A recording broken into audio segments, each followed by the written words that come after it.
Abakungu kuva mu kitongole kivunaanyizibwa ku butonde bw'ensi wano mu ggwanga ekya National Environment Management Authority basimbye Nakakongo ku ky'okusengula bamusigansimbi abaasenga mu lutobazi lwa Lubigi nga bagamba nti bano baasengayo mu mateeka era nga n'ebiwandiiko ebibakkiriza babirina. Bano abakulembeddwamu ssentebe w'ekitongole kya NEMA Barirega Kankwasa babadde balabiseeko mu kakiiko ka Paalamenti aka Kosase bannyonnyole ku bikwekweta ebigenda maaso naddala mu lutobazi lwa Lubigi bangi gye basenguddwa era nga mu nteekateeka eno ebizimbe ebiwerera ddala 315 bye by'okusendebwa. Of soil in the lake. Have you heard about it? I have seen a video on the social media. There are two cases in Munyonyo.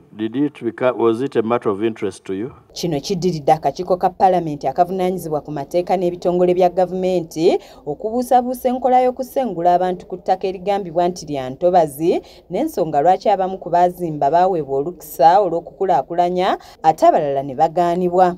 We have seen how you bring down these houses. Mr. Chairman. Just the example of last night when you were evicting some pastor's church, I think, where there were people.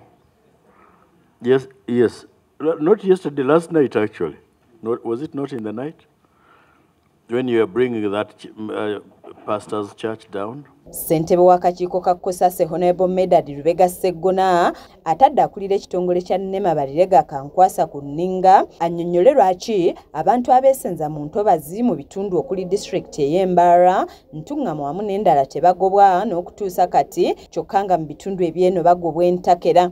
Wabula Barirega yennyonnyoddeko ng'agamba nti kampuni ezaazimbwa mu ntobazi zaaweebwa olukusa era nga tebagenda kuzisengula nga bannayuganda bwe basaba. There are some facilities that were established in wetlands, but with government approval, and so breaking them now would attract liability to government, and because of that prudence, that's why we have not broken them. Asinzidde no n'alabula abo bonna abakyali mu ntobazi okuzaamuka mu bwangu kuba essaawa yonna baakugendayo babasengule. Njagala kukakasa bannayuganda nti omulimo guno gwe tukola tugukolera bannayuganda era tetusobola kukozesa bukambwe kubanga omulimo gwennyini gwe tukola gwa bannayuganda, so tewali bukambwe bwonna obukozesebwa.